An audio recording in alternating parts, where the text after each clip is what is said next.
So another question, what's the best squat for quad strength? Well, the best squat for quad strength is an actual squat. I like to use the phrase I got from my guy, Pat Davidson. Let's make our squat squattier. So what am I talking about when we say, what does squattier mean? Well, first thing we should talk about is what should a squat look like? Well, basically we want to compare elevators and escalators.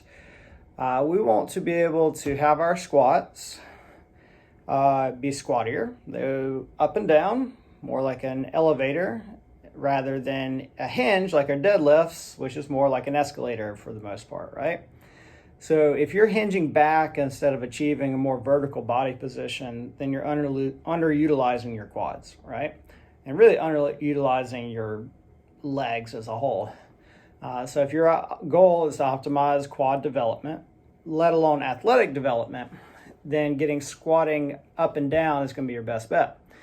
So, little disclaimer, if you are a power lifter, then I would think a majority of your squatting options are going to be more of a hinge, but still not the only option, right? We still want to create some of that variability to be able to go straight up and down, right? So how can we create more of a vertical squat in order to load the lower body effectively?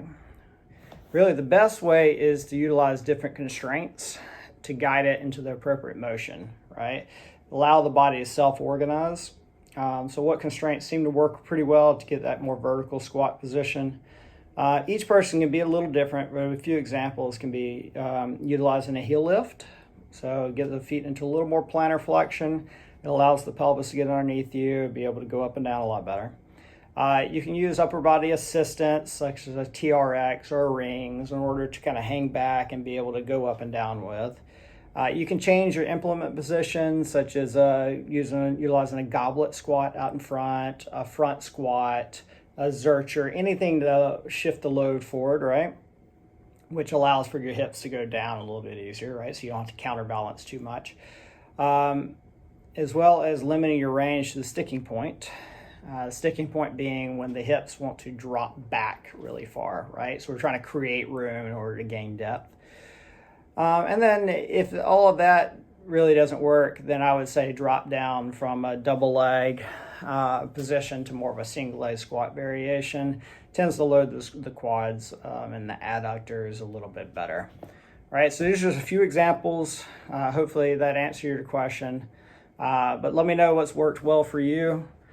Comment below, send me some more questions. Let me see if I can do my best and cover these.